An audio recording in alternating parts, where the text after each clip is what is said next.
बिस्मिल्लाहिर्रहमानिर्रहीम। आज का हमारा टॉपिक है स्पीसिएशन, जिसमें हमने मोड्स ऑफ स्पीसिएशन और मैकेनिज़्म ऑफ स्पीसिएशन पढ़ेंगे।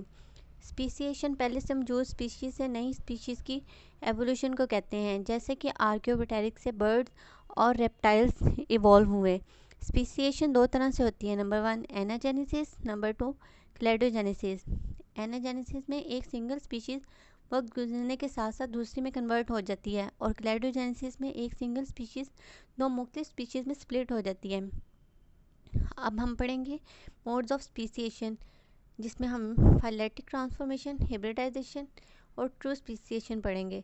ट्रू स्पीसिएशन का आगे हम मैकेनिज्म भी पढ़ेंगे, जिसमें splitting of gene pool, divergence of gene pool और रिप्रोडक्टिव आइसोलेशन शामिल है। इसको हम पढ़ेंगे।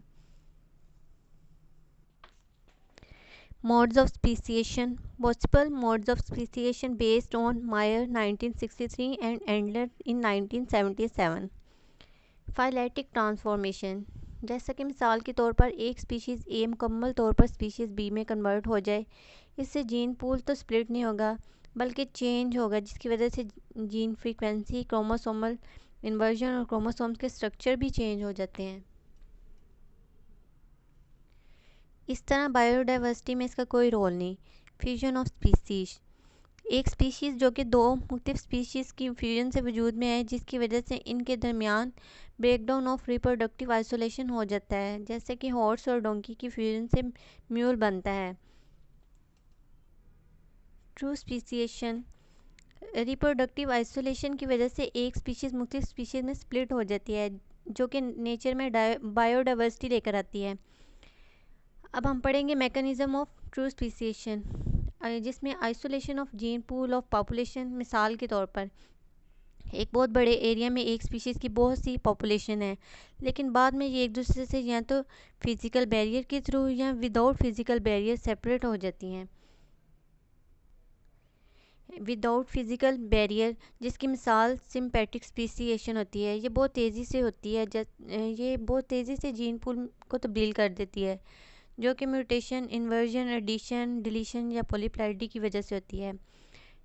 और विद फिज़िकल बैरियर, इसकी मिसाल एलोपैथिक स्पीसिएशन है, जो कि आहिस्ता आहिस्ता जीन पूल में तब्दीली को शो करती है, जिसकी वजह से जीन पूल स्प्लिट हो जाता है। डाइवर्जेंस ऑफ जीन पूल, एक दूसरे से सेपरेट होने वाली पॉपुलेशन का जीन पूल एक दूसरे से डाइवर्ज कर जाता है, जिसकी वजह चेंज इन मेटिंग सिस्टम या फिर नए माहौल के मुताबिक अडेप्ट करना है। और ये सब प्री ज़ाइगोटिक आइसोलेशन को शो करती हैं। प्री ज़ाइगोटिक आइसोलेशन में climatic isolation, seasonal isolation, behaviour isolation, ये सब इसी के अंदर शामिल हैं। नेक्स्ट हम पढ़ेंगे रिप्रोडक्टिव आइसोलेशन ऑफ पॉपुलेशन। जब दो पॉपुलेशन आपस में क्रॉस करने की कोशिश करें, तब भी इनके दरमियान रिप्रोडक्टिव आइसोलेशन ही मेंटेन रहता है, यानी कि पोस्ट ज़ाइगोटिक बिहेवियर। अगर अगर दो स्पीशीज़ कांटेक्ट कर भी जाएं, तब भी सेक्सुअल ब्रीडिंग नहीं होती, सक्सेसफुल ब्रीडिंग नहीं होती, या अगर स्पर्म ट्रांसफ़र कर भी जाएं, लेकिन फिर एग फर्टिलाइज नहीं होगा, या अगर एग फर्टिलाइज हो भी जाए लेकिन ज़ाइगोट इनवाइएबल होगा, या हाइब्रिड ज़िंदा नहीं रहेगा, या अगर हाइब्रिड ज़िंदा भी रहे तो वो स्टीराइल होगा, या बहुत कम हाइब्रिड की फर्टिलिटी होगी। Factor affecting speciation, number 1 natural selection, number 2 genetic drift, number 3 chromosomal mutation, number 4 hybridisation, number 5 reduction of gene flow. Natural selection, जब जियोग्राफिकल आइसोलेशन की वजह से एक स्पीशीज़ सेपरेट होती है, तब नेचर सेलेक्ट करती है कि ये इंडिविजुअल इस नए इन्वायरमेंट के अकॉर्डिंग फ़िट है या नहीं। अगर फ़िट हो तो नए इन्वायरमेंट के लिए मुसलसल स्ट्रगल एक स्पीशीज़ को नई स्पीशीज़ में कन्वर्ट कर देती है। Genetic drift, by chance change in allelic frequency is known as genetic drift. Genetic drift small population में ज़्यादा प्रोमिनेंट होती है। जेनेटिक ड्रिफ्ट की एग्जांपल में फाउंडर इफेक्ट और बोटलनेक इफेक्ट शामिल। क्रोमोसोमल म्यूटेशन, जिसमें या तो क्रोमोसोम्स के सेट में चेंज, यानी कि 2n से 3n या 4n, या फिर क्रोमोसोम्स के नंबर में चेंजिंग एक स्पीशीज़ को नई स्पीशीज़ में कन्वर्ट कर देती है।